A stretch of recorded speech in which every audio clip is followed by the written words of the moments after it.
Everybody, and once again we are back with another chapter for JEE and NEET, and this is about electrostatic potential या फिर electric potential. यहाँ पे हम लोग electrostatic potential energy की बात करेंगे एंड उसके बाद इलेक्ट्रोस्टैटिक पोटेंशियल की भी डिस्कशन करेंगे एंड विल ऑल्सो लर्न कि कैसे इसे इलेक्ट्रिक फील्ड के साथ रिलेट करते हैं।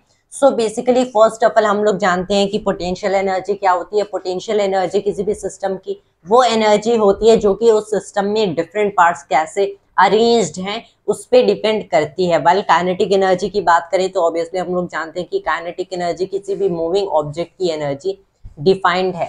तो वैसे ही जैसे हम लोगों ने ग्रेविटेशनल पोटेंशियल एनर्जी देखा था, जैसे हम लोगों ने इलास्टिक पोटेंशियल एनर्जी देखा था, we can also have a look at electrostatic या फिर electric potential energy. And we also know कि जब भी कोई भी सिस्टम हमारे पास है जिसपे सिर्फ कंजर्वेटिव फोर्सेस एक्ट करती हैं, तो उस सिस्टम को स्टेट ए से स्टेट बी तक ले जाने में जितना वर्क होता है उसे हम लोग as negative change in potential energy of the system define कर सकते हैं फॉर कंजर्वेटिव फोर्सेस। तो यही हम लोग करेंगे even to define the electrostatic potential energy at a specific state of a system. पहले हम लोग देख लेते हैं कि सिंस हम लोग इलेक्ट्रोस्टैटिक्स पढ़ रहे हैं तो यहाँ पे चार्ज की डिस्कशन होगी। तो यहाँ पे हमारे पास एक चार्ज है जो कि बेसिकली एक टेस्ट चार्ज होगा। तो यहाँ पे हमारे पास से एक चार्ज क्यू है। जब ये इस चार्ज पे वर्क होगा जो कि हमारी इलेक्ट्रिक फील्ड करेगी, तो ऑब्वियसली ये चार्ज मूव करेगा, एक्सेलरेट करेगा। से हमारे पास एक इलेक्ट्रिक फील्ड है जो कि इस अपवर्ड डायरेक्शन में। मैं ग्रेविटेशनल इफेक्ट्स को नेग्लेक्ट करूंगा। हमारे पास एक इलेक्ट्रिक फील्ड है जो कि अपवर्ड डायरेक्शन में। तो ऑब्वियसली हम लोग जानते हैं अगर ये चार्ज पॉजिटिव है तो ये अपवर्ड डायरेक्शन में इस एक फोर्स को रिस्पॉन्स करेगा विच is nothing but vector F equals Q times vector E.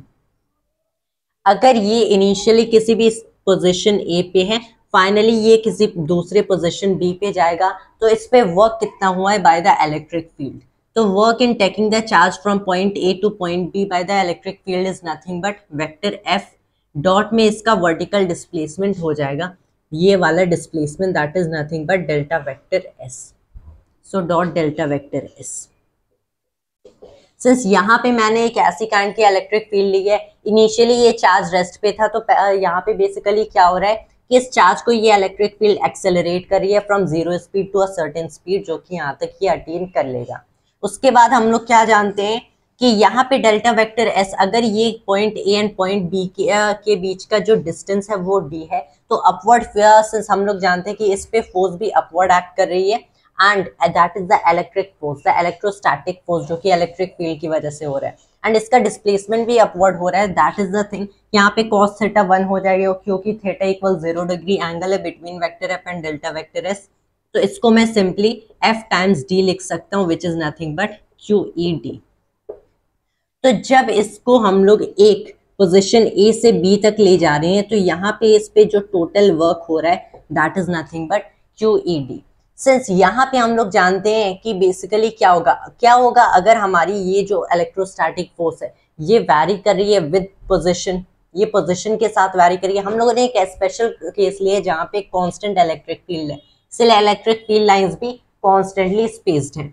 लेकिन क्या होगा कि हमारी इलेक्ट्रिक फील्ड एंड दस हमारी इलेक्ट्रिक फोर्स टाइम के साथ वैरी करिए। उस केस में हमें क्या करना पड़ेगा कि इसे छोटे छोटे कॉम्पोनेंट्स में ब्रेक करना पड़ेगा।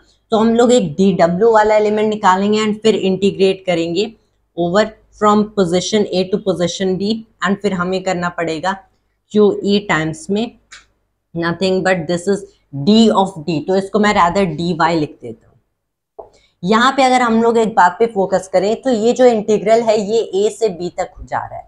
दैट इज द थिंग कि ये ए से बी तक है, लेकिन ये सिर्फ इनिशियल एंड फाइनल पॉइंट्स पे डिपेंड कर रहा है, between that is the path पे डिपेंड नहीं कर रहा है। सिंस ये वर्क पाथ पे डिपेंड नहीं कर रहा है, मतलब ये वर्क कंजर्वेटिव फोर्सेस की वजह से हो रहा है, तो जो हमारा वेक्टर एफ है ये कंजर्वेटिव है। यहाँ पे भी ये पाथ पे डिपेंड नहीं कर रहा है अगर फोर्स कांस्टेंट है, क्योंकि सिर्फ डी मैटर करता है, the distance of the initial and final point और रादर द डिस्प्लेसमेंट। सो ये पाथ पे डिपेंड नहीं करे तो फोर्स हमारी कंजर्वेटिव है। दैट इज हम लोग कंक्लूड करते हैं यहाँ से कि जो इलेक्ट्रोस्टैटिक फोर्स या फिर इलेक्ट्रिक फोर्स होती है ये कंजर्वेटिव फोर्स होती है।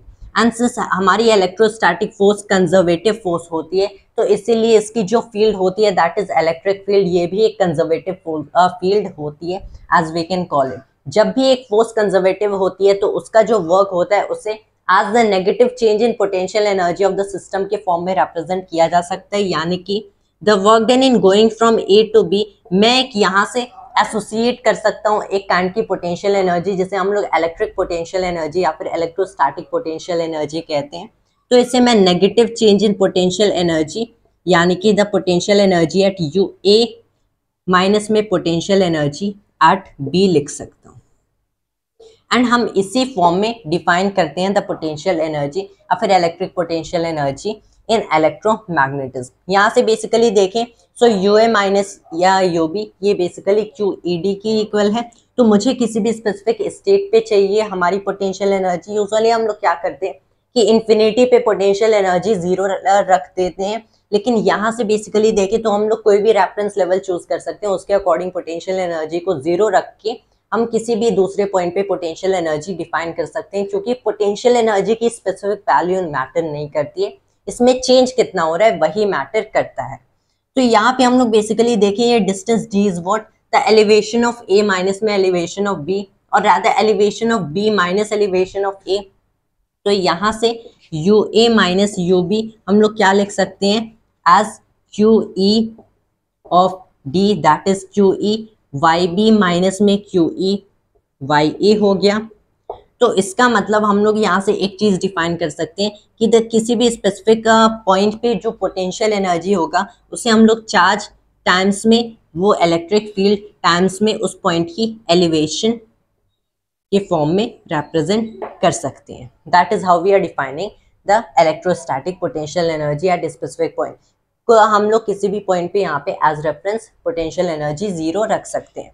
लेकिन हाँ, यहाँ पे हम लोग यूजुअली क्या करते हैं just for simplicity in most of the case potential energy at infinite को 0 मान लेते हैं, राइट कि अगर हमारा डिस्टेंस इनफाइनाइट है, यहाँ पे चार्ज रखा हुआ है इनफाइनाइट डिस्टेंस पे दूसरा चार्ज है, तो इस सिस्टम की पोटेंशियल एनर्जी, सिंस ये पोटेंशियल एनर्जी हमेशा सिस्टम की होती है, किसी स्पेसिफिक सिंगल चार्ज की नहीं हो सकती है। यू डिफाइन ऐसा नहीं कह सकते only the gravitational potential energy of a body या फिर gravitational potential energy of a earth. आपको बॉडी अर्थ सिस्टम की gravitational potential energy you have to rather mention. तो इनफाइनाइट पे it is set to be 0। उसके बाद हम लोग क्या डिफाइन कर सकते हैं कि अगर मैं किसी भी चार्ज को इनफाइनाइट से यहाँ तक ले आ रहा हूँ, मैं किसी भी चार्ज को इनफाइनाइट से किसी पॉइंट P तक ले आ रहा हूँ, so this is the potential energy at point P minus में potential energy at infinite which is nothing but potential energy at point P, क्योंकि इनफाइनाइट पे ये 0 डिफाइंड है। तो हम लोग यहाँ से क्या बोल सकते हैं कि किसी भी पॉइंट का पोटेंशियल एनर्जी, ऑल्दो मैंने ये इक्वेशन लिखा है, डेफिनेशन को देखें तो ये वो वर्क होता है जो कि हमें किसी चार्ज पे करना पड़ेगा इस सिस्टम में, ताकि इस पॉइंट को मैं इनफाइनाइट से इस पॉइंट तक, इस चार्ज को इनफाइनाइट से इस पॉइंट तक ले आऊं। So that is electric potential energy. इसकी और भी हम लोग अभी डिस्कशन करेंगे, लेकिन उससे पहले first of all let me pause the video and rub all of it, and उसके आगे हम लोग फर्दर मूव करेंगे in our discussion of electric potential energy. Okay, now we are back once again and अब हम लोग थोड़ा further और डिस्कशन कर लेते हैं about electric potential energy. Basically since हम लोग जानते हैं कि इलेक्ट्रिक पोटेंशियल एनर्जी, अगर हमारा टेस्ट चार्ज ये जो Q0 है ये पॉजिटिव है, तो इलेक्ट्रिक पोटेंशियल एनर्जी हमारी डिक्रीज करती है जब हम लोग डायरेक्शन ऑफ फील्ड में मूव करते हैं, एंड इंक्रीज करती है अगर डायरेक्शन ऑपोजिट टू फील्ड में मूव करते हैं। अगर हमारा टेस्ट चार्ज नेगेटिव है तो ये electric potential energy basically decrease करती है जब हम लोग डायरेक्शन ऑपोजिट टू फील्ड में मूव करते हैं, एंड इंक्रीज करती है जब सेम डायरेक्शन एज फील्ड में मूव करते हैं। लेकिन Q0 पॉजिटिव हो या नेगेटिव डजंट मैटर, ये डिक्रीज करती है जब हम लोग opposite in direction of force में मूव करेंगे। इलेक्ट्रिक फोर्स जो कि इसकी साइन को ऑब्वियसली इसके इलेक्ट्रिक फोर्स के इक्वेशन में Q टाइम्स वेक्टर ही आ जाएगा, दैट इज द रीजन। तो Q0 पॉजिटिव है या नेगेटिव, पोटेंशियल एनर्जी हमेशा डिक्रीज करेगी जब हम लोग इन डायरेक्शन ऑफ फोर्स मूव करते हैं, एंड इंक्रीज करती है जब ऑपोजिट डायरेक्शन ऑफ फोर्स में मूव करते हैं। Although this is something like really there are so many directions and that we have to take care of when it is decreasing or increasing, but the only thing that we have to remember is change in potential energy matter करता है। and अगर हमें change in potential energy का equation पता है तो हम क्या कभी भी इसको easily the sign convention find out कर सकते हैं। अब हम लोग देख लेते हैं टू चार्ज सिस्टम है, उसके लिए इलेक्ट्रिक पोटेंशियल एनर्जी कितना होता है। तो यहाँ पे हमारे पास है एक चार्ज Q1, यहाँ पे हमारे पास एक चार्ज है Q2 जो कि एक डिस्टेंस r से सेपरेटेड है, इनके सेंटर्स r से सेपरेटेड है। यहाँ पे इलेक्ट्रिक पोटेंशियल एनर्जी कितनी होगी इस सिस्टम की। इस सिस्टम में बेसिकली हम लोग देखें तो Q1 एंड Q2 दो चार्जेस है। हम लोगों ने क्या बताया था कि electric potential energy is basically what, this is Q times the electric field times the distance d। यहाँ से हम लोग Q1 एंड Q2 के लिए इलेक्ट्रिक पोटेंशियल एनर्जी निकाल सकते हैं। All we have to do, since हम लोग जानते हैं electric potential energy of a system at a point P क्या डिफाइंड है, the work done in taking it from infinite to that point P। तो हम लोग यहाँ पे बेसिकली क्या कर सकते हैं कि एक चार्ज को यहीं पे रहने दो, मैं रादर Q1 एंड Q2 के रादर मैं क्या करता हूँ कि Q एंड Q0 ले लेता हूँ, it will be rather easier. यहाँ पे हम लोग Q0 रख देते हैं। तो इलेक्ट्रिक पोटेंशियल एनर्जी मैंने बता दिया, ये है हमारा ओरिजिन एंड ये हमारा पॉइंट P। तो जब मैं Q0 चार्ज Q यहाँ पे पहले से है, जब मैं Q0 को इनफाइनाइट से इस पॉइंट तक ले आऊंगा तो मुझे जितना वर्क करना पड़ेगा, और रादर इलेक्ट्रिक फील्ड को जितना वर्क करना पड़ेगा, that is what, that is nothing but the potential at point P, sorry electric potential energy at point P। तो हम लोग यहाँ पे वर्क फाइंड आउट कर सकते हैं and once we know what is the work done in taking it from infinite to this point P, हम लोग इजीली निकाल सकते हैं। So work done in taking this charge from infinite to point P, basically क्या होगा, this is the work done by electric field which can also be written as U at P। इसे मैं लिख देता हूँ the charge that is Q0 times में, ये इस इक्वेशन से इजीली फाइंड आउट कर सकते हैं, the electric field which is nothing but यहाँ पे इलेक्ट्रिक फील्ड हो जाएगा 1/4 पाई एप्सिलॉन नॉट टाइम्स में इलेक्ट्रिक फील्ड इस चार्ज की वजह से है, दैट इज ये चार्ज इलेक्ट्रिक, इस चार्ज का इलेक्ट्रिक फील्ड हमारा वर्क कर रहे हैं जो कि हमें एक्चुअल में चाहिए, ओवर में r² हो गया, टाइम्स में ये डिस्टेंस क्या है, ऑब्वियसली r है, हमें फाइनल डिस्टेंस r रखना है। मैंने बताया था ये क्वेश्चन कब काम करता है, जब हम लोगों ने इनफाइनाइट पे इलेक्ट्रिक पोटेंशियल एनर्जी 0 रखा है, हम लोगों ने यहाँ पे एज्यूम कर लिया इनफाइनाइट से लेके आ रहे हैं। जब हम लोग चार्ज को इनफाइनाइट से लेके आएंगे ये क्वेश्चन तब काम करेगा क्योंकि इनफाइनाइट पे पोटेंशियल एनर्जी 0 होती है, दैट इज द थिंग। तो हम लोग इनफाइनाइट से पॉइंट P तक लाए तब ये इक्वेशन वैलिड होगा, r से एक r कैंसिल हो गया। यहाँ पे बेसिकली क्या मिला कि इलेक्ट्रिक पोटेंशियल एनर्जी जब इनफाइनाइट से इस पॉइंट P तक लिया है, लेकिन ये इलेक्ट्रिक पोटेंशियल एनर्जी एक्चुअल में सिर्फ इस पॉइंट के लिए डिफाइंड नहीं है, बल्कि जब ये चार्ज इस पॉइंट P पे आ जाएगा एंड दूसरा चार्ज ओरिजिन पे, तब ये इलेक्ट्रिक पोटेंशियल एनर्जी डिफाइंड है। What I am trying to say कि इलेक्ट्रिक पोटेंशियल एनर्जी कभी भी किसी specific point in an electric field की प्रॉपर्टी नहीं होती है या फिर एक स्पेसिफिक चार्ज की प्रॉपर्टी नहीं होती है, ये हमेशा मल्टीपल चार्जेस की प्रॉपर्टी होगी, एक सिस्टम की प्रॉपर्टी होगी। So it is 1/4 pi epsilon not Q times Q0 over R। ये होती है हमारी electric potential energy for a 2 charge system. अगर हमारे पास एक 2 चार्ज सिस्टम है, so this is the electric potential energy. अगर हमारे पास 3 चार्ज सिस्टम है तब हम लोग क्या एज्यूम करेंगे कि पहले हमारे पास एक चार्ज यहाँ पे रखा हुआ है, हम लोगों ने, क्योंकि वहां पे अगर नहीं भी रखा हुआ है, हम लोगों ने इनफाइनाइट से लाया, इलेक्ट्रिक फील्ड के अगेंस्ट या फिर इलेक्ट्रिक फील्ड को कोई वर्क नहीं करना पड़ेगा, वहां पे ऑलरेडी कोई चार्ज नहीं है, तो उससे एसोसिएटेड इलेक्ट्रिक पोटेंशियल एनर्जी 0 हो गई, तो ऑब्वियसली वर्क डन 0 हो गया। जब सेकंड चार्ज को ला रहे तब हमें वर्क करना पड़ेगा या फिर इलेक्ट्रिक फील्ड वर्क करेगा, सो ये वाला सिस्टम हो गया। फिर थर्ड चार्ज को जब लाएंगे तो ऑब्वियसली इन दोनों की कंबाइंड फील्ड को वर्क करना पड़ेगा। तो वहां पे मैं सिर्फ इक्वेशन स्टेट कर देता हूँ, अगर हमारे पास एक 3 चार्ज सिस्टम है तो उस केस में हम लोग इलेक्ट्रिक पोटेंशियल एनर्जी डिफाइन करते हैं 1/4 pi epsilon naught Q1 Q2 by R12 plus Q2 Q3 by R23 plus Q1 Q3 by R13। ये होती है हमारी electric potential energy for a 3 charge system. तो यहाँ पे हमारे पास है एक 3 charge system, that is the thing.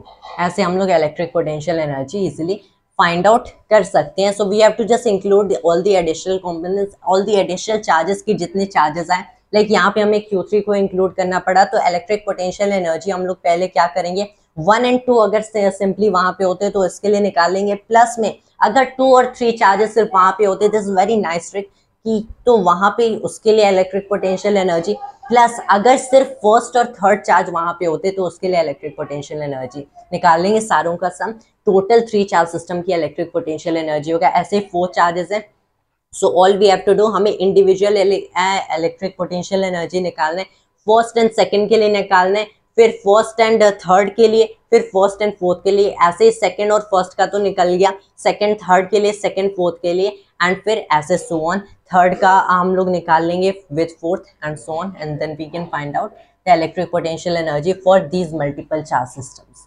तो हम लोगों ने इलेक्ट्रिक पोटेंशियल एनर्जी भी यहाँ तक डिस्कस कर लिया। For further discussion first of all let me pause. अब हम लोग फाइनली इलेक्ट्रोस्टैटिक पोटेंशियल या फिर इलेक्ट्रिक पोटेंशियल की डिस्कशन करेंगे।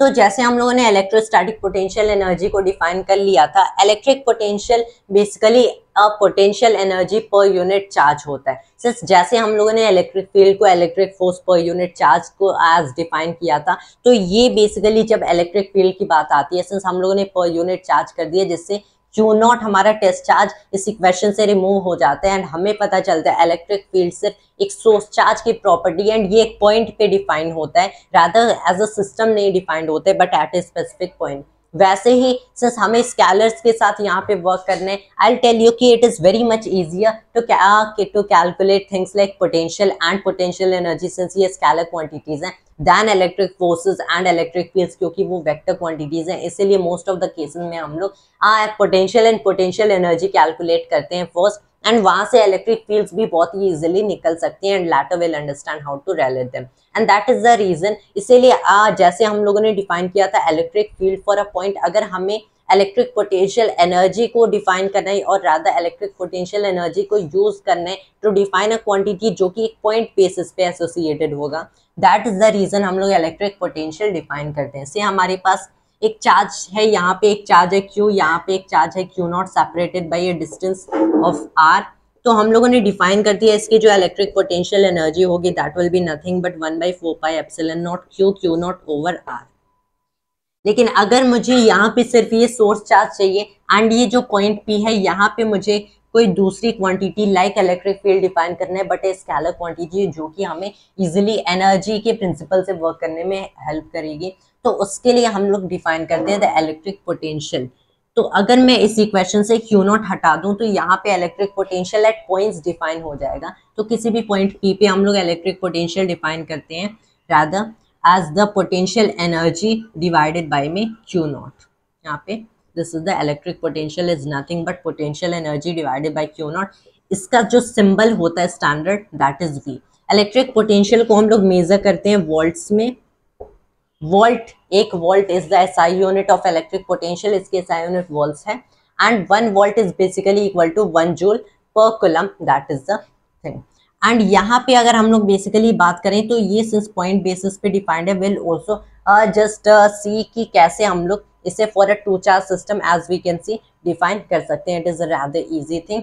What we need to consider more is कि सिंस ये एक स्केलर क्वांटिटी है and plus that is the quantity called potential difference that really matters more than electric potential. जैसे potential energy doesn't matter in any specific system कि potential energy में change कितना हो रहा है, दैट इज द थिंग कि 2 point के बीच का पोटेंशियल डिफरेंस क्या है, यानी कि उनके इलेक्ट्रिक पोटेंशियल का डिफरेंस क्या है, वो रादर मैटर करता है।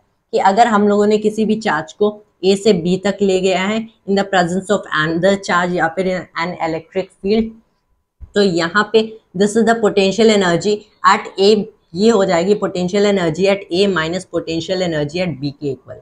सिंस मैं अगर यहाँ पे इस इक्वेशन को डिवाइड कर दूं दोनों side by Q0 and Q0, तो ये बेसिकली हो जाएगा UA by Q0 minus UB by Q0 and since UA by Q0 हो जाएगा हमारा potential at point A minus UB over Q0 is nothing but potential at point B, तो इसे हम लोग VA माइनस VB लिख सकते हैं। तो VA minus VB is what, nothing but the work done in taking a charge from A to B divided by में the charge itself. ये एक यूजफुल रिलेशनशिप होगी। तो यहाँ पे बेसिकली 2 पॉइंट के बीच का जो पोटेंशियल डिफरेंस होता है, रिमेंबर कि यहाँ पे यहाँ पे जो इनिशियल पॉइंट है वो है ए, फाइनल पॉइंट है बी, लेकिन पोटेंशियल डिफरेंस हम लोगों ने निकाला कैसे है, वो ए माइनस बी का किया है। So potential difference between A and B, जिसे हम लोग potential of A related to B या फिर potential difference between A and B कह सकते हैं, that is nothing but the work done in taking charge from A to B divided by the charge itself. So potential difference between 2 points is nothing but the work done in taking from point A to point B on a unit charge. That is how we can define it. तो इतना भी हम लोगों ने देख लिया है, इसे वोल्ट्स में मेजर किया जाता है, that is nothing but that is potential difference. अब हम लोग एक टू चार्ज सिस्टम के लिए पोटेंशियल एट अ पॉइंट देख लेते हैं, किसी भी पॉइंट P पे। ये हो बेसिकली हो जाएगा 1/4 pi epsilon naught Q naught over R, Q naught divide हो जाएगा, this is Q by R।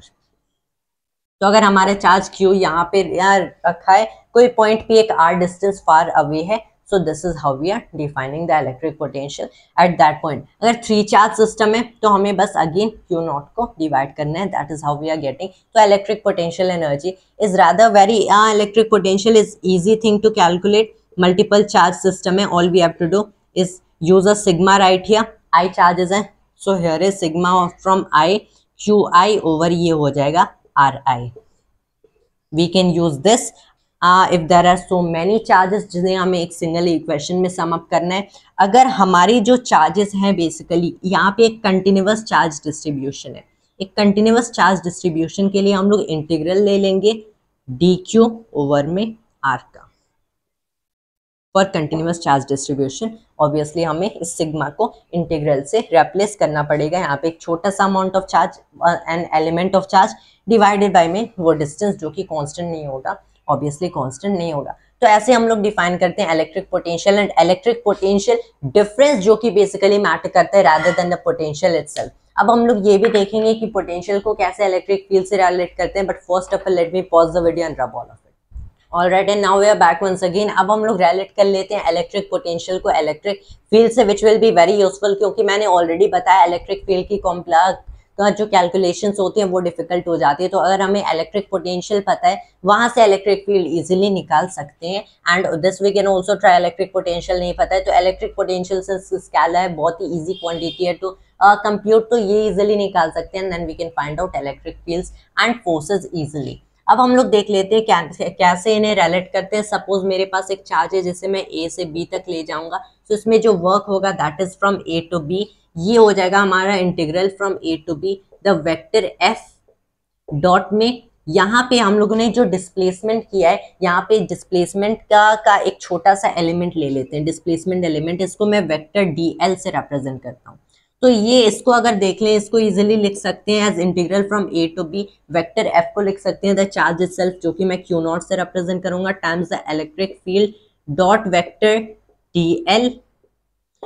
अब हम लोग क्या देख सकते हैं कि मैंने पोटेंशियल डिफरेंस बताया था कि potential of A relative to B, जैसे हम लोग VA माइनस VB कहते हैं, जैसे V ऑफ AB भी कह सकते हैं the potential of A relative to B, या फिर potential difference between A and B।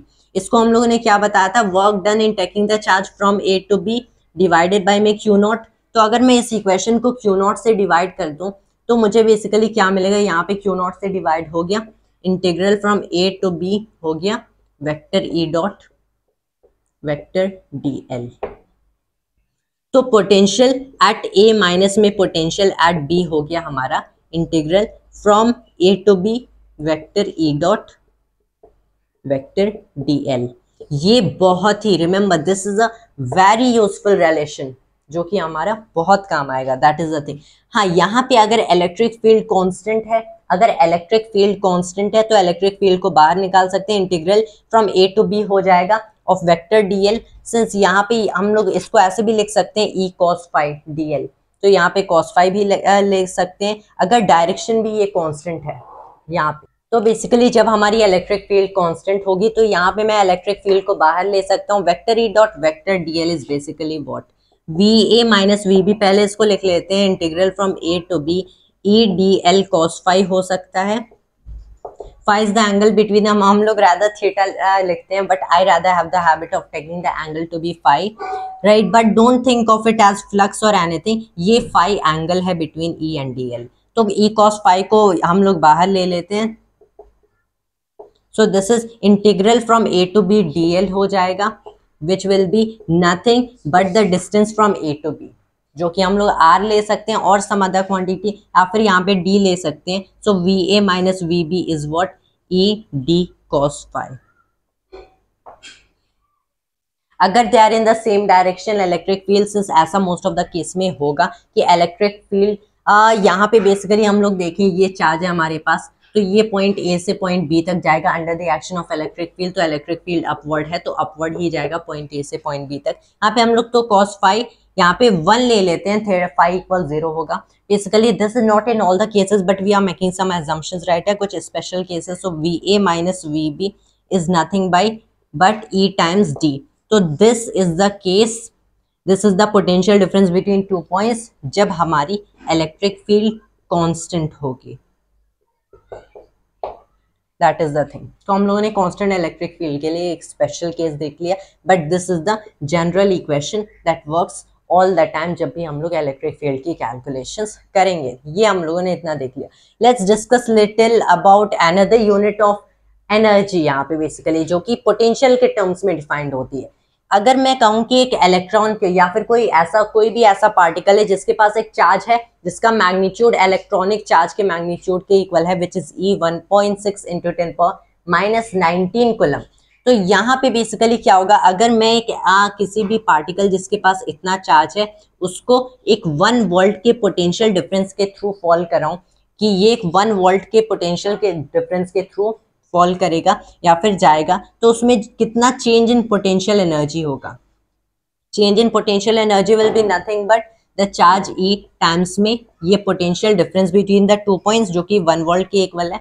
So this is nothing but 1.6 into 10⁻⁻19 coulomb का change in, sorry this is and coulomb, joules की change in potential energy होगी. तो ये जो change in potential energy है इसी को हम लोग यूज कर लेते हैं to define another unit of energy जिसे हम लोग इलेक्ट्रॉन वोल्ट्स कहते हैं. This is electron volts. हम लोग डिफाइन करते हैं कि एक इलेक्ट्रॉन वोल्ट इक्वल होता है टू 1.6 इंटू 10⁻⁻19 जूल्स. रिमेंबर यहाँ पे हम लोग वोल्ट कह रहे हैं. So this isn't to confuse कि ये एक यूनिट है पोटेंशियल का, बल्कि rather electron volts potential energy की यूनिट है. ऑल्दो हम लोगों ने इसको इलेक्ट्रोस्टैटिक्स में डिफाइन किया है, ये आप किसी भी सिचुएशन में इलेक्ट्रॉन वोल्ट्स को as a unit of energy use कर सकते हो, नॉट जस्ट इलेक्ट्रोस्टैटिक्स या फिर इलेक्ट्रोमैग्नेटिज्म में कोई भी केस देखो उसमें इस इलेक्ट्रॉन वोल्ट्स को यूज कर सकते हो. That is the when a charge particle which has the same magnitude of charge as the electronic या फिर elementary charge goes through a potential difference of 1 volt, इतना चेंज इन पोटेंशियल एनर्जी होगा. उसके अलावा हम लोग देख सकते हैं कि कोई भी पॉजिटिव चार्ज है हमारे पास, अगर पॉजिटिव टेस्ट चार्ज है तो ये हमेशा किस डायरेक्शन में मूव करते हैं. पॉजिटिव टेस्ट चार्ज हमेशा हायर पोटेंशियल से लोअर पोटेंशियल तक मूव करता है, वाइल अगर एक नेगेटिव टेस्ट चार्ज है तो ये ऑपोजिट, मतलब कि लोअर पोटेंशियल से हायर पोटेंशियल की डायरेक्शन में मूव करता है. This all can be derived just from these equations. उसके अलावा let me pause the video and then will continue further into ionization and corona discharge. अब I will tell you about ionization and corona discharge. Since हम लोग जानते हैं कि कोई भी if you are considering air और any other kind of substance like this, जो कि बेसिकली एक इंसुलेटर है, लेकिन अगर हम लोग इलेक्ट्रिक फील्ड को सफिशिएंटली हाई कर दें तो एयर भी या फिर कोई भी दूसरी इंसुलेटर भी कंडक्टर बन जाती है. दैट इज उसमें से भी चार्जेस के फ्लो होने लगते हैं. ऐसा कैसे होता है? This is basically related to the inner structure of materials. Since हम लोग जानते हैं कि कोई भी हम लोग मटेरियल लें तो वो कि सारे इलेक्ट्रॉन्स, प्रोटॉन्स, न्यूट्रॉन्स एटम्स से एज अ होल बने होते हैं एंड उनके मॉलिक्यूल्स कंसिडर करें सो दे आर मोस्टली मॉलिक्यूल्स, वहाँ पे इलेक्ट्रिक डाइपोल्स होते हैं. अगर हम लोग कहीं भी इलेक्ट्रिक फील्ड स्टैब्लिश करते हैं तो कुछ मटेरियल्स ऐसे होते हैं जो कि जिनके इलेक्ट्रिक डाइपोल्स अलाइन कर लेते हैं खुद को इलेक्ट्रिक फील्ड के साथ, जिसकी वजह से एक साइड पॉजिटिव चार्ज, दूसरी साइड नेगेटिव चार्ज, मतलब वो उस बॉडी से चार्ज फ्लो कर सकती है. So I am not going into very much internal structure. I will rather tell कि अगर इलेक्ट्रिक फील्ड भी सफिशिएंटली हाई हो जाती है तो उससे क्या होता है कि उस बॉडी से भी इलेक्ट्रिकल मोशन परमिट हो जाता है. एयर के लिए अगर देखें तो एयर के लिए एक इलेक्ट्रिक फील्ड है जो कि मैक्सिमम इलेक्ट्रिक फील्ड है, जिसपे जब तक हमारी एयर एक कंडक्टर नहीं होगी, जब तक वो कंडक्ट नहीं करेगी। And this is nothing but 36 into 10 पे पावर 4 वोल्ट पर मीटर। सिर्फ मैंने यहाँ पे यूनिट वोल्ट पर मीटर लिया है, सिर्फ हम लोग जानते हैं दिस इज न्यूटन्स पर कूलम, लेकिन मैंने यहाँ पे यूनिट वोल्ट पर मीटर लिया है। वी नो कि 1 newton per coulomb is equal to 1 volt per metre. यहाँ पे इक्वेशन से वेरीफाई आप इजिली कर सकते हैं। तो यहाँ से सिंस हम लोग जानते हैं कि अगर हमारे पास एक स्फेरिकल कंडक्टर है, उसके लिए तब मैक्सिमम पोटेंशियल कितनी हो सकती है, जब तक हमारे पास कोई भी मोशन और through that kind of spherical conductor नहीं होगा। वो होता है हमारा equal to the radius of the spherical conductor times the maximum electric field. जैसे यहाँ पे हम लोग एयर को कंसिडर करें कि एयर के थ्रू मोशन नहीं होगा, हमें ये maximum electric field 36 into 10 power 4 volt per metre consider करना है। This is the maximum electric potential. ये जो हमारी ई मैक्स मैंने लिखा है, इसे बोलते हैं dielectric strength of the material. That is air की डाइलेक्ट्रिक स्ट्रेंथ कुछ इतनी है। That is the thing. So ये बहुत ही वास्ट टॉपिक नहीं है, जेई के सिलेबस में it's not very much related, so this is all that we need to know about this for JEE and NEET. अब हम लोग डिस्कस कर लेते हैं about equipotential surfaces. So here's the topic of equipotential surfaces. Equipotential surfaces देखें तो जैसे हम लोगों ने इलेक्ट्रिक फील्ड को रिप्रेजेंट करने के लिए इलेक्ट्रिक फील्ड लाइंस को ड्रॉ करा था, वैसे ही पोटेंशियल को शो करने के लिए हम लोग इक्विपोटेंशियल सर्फेसेस दिखाते हैं। इक्विपोटेंशियल सर्फेसेस बेसिकली वो सर्फेसेस होते हैं जो कि हम लोग ड्रॉ कर सकते हैं कि अगर हम लोग कोई भी इक्विपोटेंशियल सर्फेसेस ड्रॉ कर रहे हैं तो ये वो सर्फेस होगी जहाँ पे through out all over the surface हमारी जो इलेक्ट्रिक पोटेंशियल होती है वो कांस्टेंट होती है। That is what I am trying to say. जैसे electric field lines basically electric field को विजुअलाइज करने के लिए, वैसे इक्विपोटेंशियल सर्फेसेस वो सर्फेसेस होते हैं किसी भी चार्ज के या कंडक्टर के अराउंड ड्रॉ किए जाती है जहाँ पे जो इलेक्ट्रिक पोटेंशियल होगी वो कांस्टेंट होगी। सच इलेक्ट्रिक पोटेंशियल कांस्टेंट है, मतलब किसी चार्ज को एक पॉइंट से दूसरे पॉइंट तक ले जाने में through out the surface zero potential difference. Electric potential constant है, एक पॉइंट से दूसरे पॉइंट तक ले जाने में वर्क डन जीरो होगा। तो अगर पर यूनिट चार्ज या बेसिस देखें so work done is basically zero, V at A minus V at B zero होगा। Work done in taking from A to B over Q not zero होगा। अगर work done from A to B zero है, इसका मतलब यहाँ पे जो electric field होगा, ये दो केसेस अराइज कर सकते हैं, या तो इलेक्ट्रिक फील्ड जीरो है या फिर दूसरा केस कुछ ऐसा हो सकता है जैसे integral from A to B E cos phi D L इसको लिख सकते हैं, E cos phi D L लिख सकते हैं, या फिर ये जो कॉस फाई है ये जीरो, डी एल तो जीरो होगा नहीं, इलेक्ट्रिक फील्ड जीरो है तब वर्क डन जीरो हो सकता है, कॉस फाई जीरो है तब वर्क डन जीरो हो सकता है। तो हम लोग बेसिकली वो केसेस लेंगे सिंस चार्जेस यहाँ पे हैं तो इलेक्ट्रिक फील्ड तो जीरो नहीं होगी। जब चार्जेस को के अराउंड इक्विपोटेंशियल सर्फेसेस ड्रॉ करेंगे तो कॉस फाई अब ऑब्वियसली जीरो होगी। यहाँ से हमें बेसिकली क्या पता चलता है कि जब हम लोग ये इक्विपोटेंशियल यहाँ पे डीएल ई एंड डीएल ये बेसिकली क्या है, जब हम लोग इक्विपोटेंशियल सर्फेस के अराउंड मूव करते हैं तब पोटेंशियल कांस्टेंट होगी, तब W from A to B zero होगा, that is this integral is zero. इसका मतलब जो electric field and equipotential surfaces, electric field and यहाँ पे इक्विपोटेंशियल सर्फेसेस के अलोंग जो टेंजेंट्स बना रहे हैं ये 90 डिग्री पे हैं, तभी तो cos फाई जीरो होगा। इसका मतलब basically what I am trying to say, जो इलेक्ट्रिक फील्ड लाइंस हम लोग ड्रॉ करेंगे या फिर लाइंस ऑफ फोर्स, ये हमेशा इक्विपोटेंशियल सर्फेसेस से परपेंडिकुलर होंगी। जो इलेक्ट्रिक फील्ड लाइंस होंगी वो हमेशा इक्विपोटेंशियल सर्फेसेस से परपेंडिकुलर होंगी, तभी हमारा पोटेंशियल कांस्टेंट रह सकता है, पोटेंशियल डिफरेंस जीरो होगा। यहाँ पे हमारे पास एक चार्ज है Q, पॉजिटिव चार्ज है, मतलब रेडियली आउटवर्ड सारे डायरेक्शंस में इलेक्ट्रिक फील्ड लाइंस निकलेंगी कुछ ऐसे, ये पॉजिटिव है बेसिकली। तो यहाँ पे access equipotential surfaces basically lines नहीं है बल्कि 3D सर्फेसेस हैं, ये 3 डायमेंशनल सर्फेसेस हैं। सो मैं इन सर्फेसेस की क्रॉस सेक्शन बनाऊं तो इन सर्फेसेस की क्रॉस सेक्शन कुछ ऐसे बनती हैं डिफरेंट पॉइंट्स, कि अगर मैं इन सारे पॉइंट्स पे देखूं तो ये एक हमारे इक्विपोटेंशियल सरफेस का क्रॉस सेक्शन बन गया। ये पॉइंट जितनी पोटेंशियल पे है उतनी पोटेंशियल पे ये पॉइंट है, वेरीफाई भी कर सकते हैं। ये सर्कुलर दिख रही है तो यहाँ पे जितनी पोटेंशियल यहाँ पे भी उतनी पोटेंशियल यहाँ, इसीलिए अगर मैं किसी चार्ज को यहाँ से मूव करना चाहूँ तो पोटेंशियल डिफरेंस होगा, वर्क करना पड़ेगा, यहाँ पे वर्क करना पड़ेगा। लेकिन अगर मैं इसी चार्ज को अराउंड दिस थिंग मूव कराना चाहूँ, अराउंड दिस मूव कराना चाहूँ, हमारा जीरो वर्क होगा। That is what I am trying to say. ये एक इक्विपोटेंशियल सरफेस हो गई, ये हमारी एक इक्विपोटेंशियल सरफेस हो गई। तो यहाँ पे रिमेंबर कि ऐसा नहीं है कि जरूरी है एक इक्विपोटेंशियल सरफेस के अलोंग इलेक्ट्रिक फील्ड कांस्टेंट हो, सॉरी जीरो हो। इलेक्ट्रिक फील्ड नॉन जीरो भी हो सकती है, बस cos फाई जीरो होना चाहिए। ये दोनों काइंड के सरफेस, ये लाइन एंड ये सरफेस हमेशा परपेंडिकुलर होंगे, नॉर्मल होंगे, एंड पोटेंशियल डिफरेंस जीरो होगा। तो पोटेंशियल कांस्टेंट होगा, पोटेंशियल जीरो हो या ना हो जरूरी नहीं है, पोटेंशियल डिफरेंस जीरो होगा, यानी कि पोटेंशियल कांस्टेंट है। That is what I am trying to say. ये पॉजिटिव चार्ज के लिए ऐसे कुछ इक्विपोटेंशियल सरफेस बनाते हैं, नेगेटिव चार्ज के लिए भी ऐसे ही बनेंगे।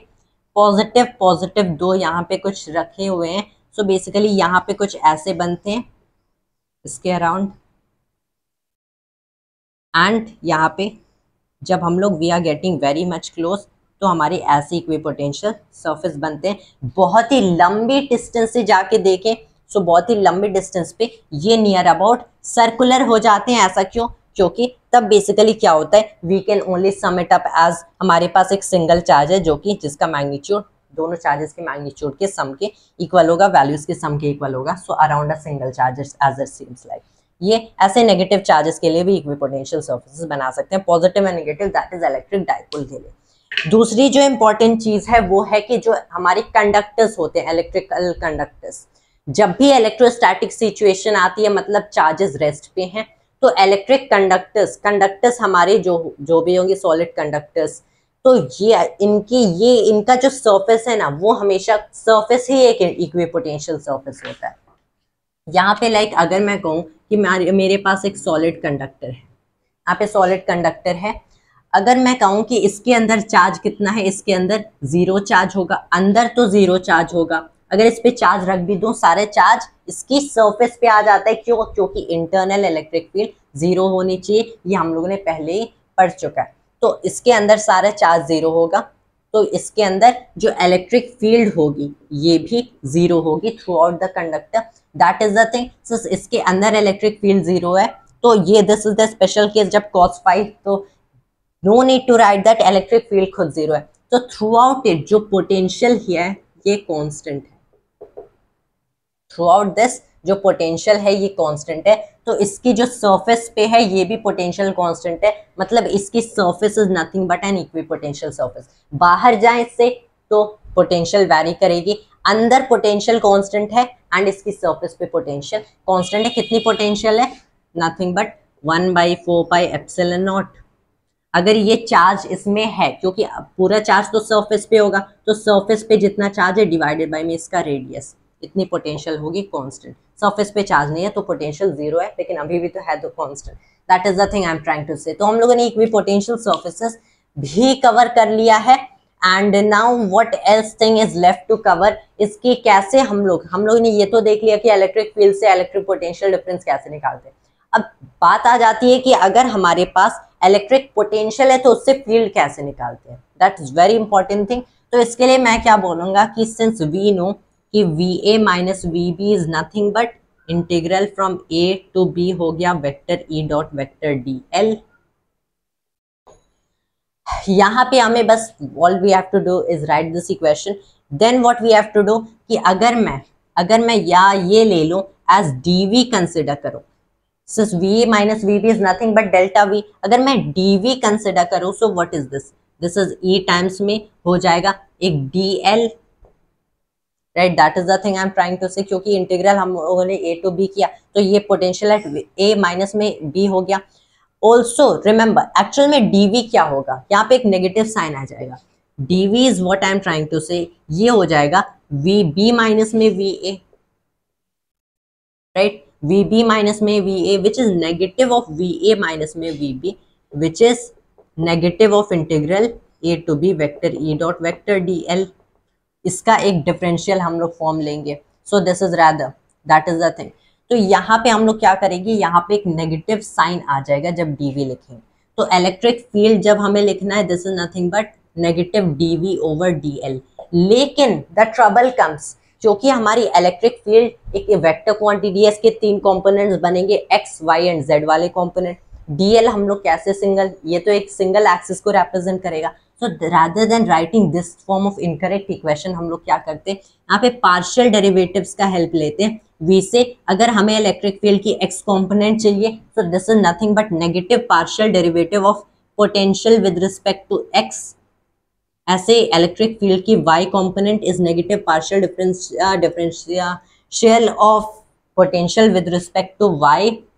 z कंपोनेंट चाहिए, so negative partial differential of v with respect to z। ऐसे हमें मिलता है। पार्शियल डिफरेंशिएशन नहीं पता, मैंने उस वीडियो पे और सॉरी टॉपिक पे ऑलरेडी एक वीडियो बना रखा है। इसको सम अप करना चाहे तो इसे एक सिंगल फॉर्म में कुछ ऐसे लिखते हैं, सिंस हमारी इलेक्ट्रिक फील्ड एक वेक्टर क्वांटिटी है तो इसको सिंगल एज ऐसे लिख सकते हैं। यहाँ पे अगर वेक्टर इक्वेशन चाहिए तो ex plus ey plus ez करेंगे विद यूनिट वेक्टर्स। इसे हम लोग माइनस ग्रेड ऑफ v लिख सकते हैं। इसे पढ़ते हैं हम लोग potential gradient of v, right. But this form is like not very much important, हमें बस क्या याद रखना है, ये कंपोनेंट्स हो गए। टोटल इलेक्ट्रिक फील्ड वेक्टर की फॉर्म में चाहिए तो ex i cap plus ey j cap plus ez k cap, तो minus of this i cap plus minus of this j cap minus this k cap, that is the thing I am trying to say. And उसी को summarise करना चाहें, so this is how we write it, that is negative gradient of potential. And this was all of the electric potential for JEE and NEET in just one shot, and that was all the thing for today. हम लोगों ने one shot में cover कर लिया, so nice thing. And उसके अलावा we'll discuss further in the next videos a lot more about capacitance and dielectrics. फिर current and all stuff आएगा, and we'll discuss more about things like Kirchhoff's rules and all, RC circuits, that is resistance capacitor circuits भी discuss करेंगे. But that was all for today, and thanks to you always, and Jai Hind Jai Bharat.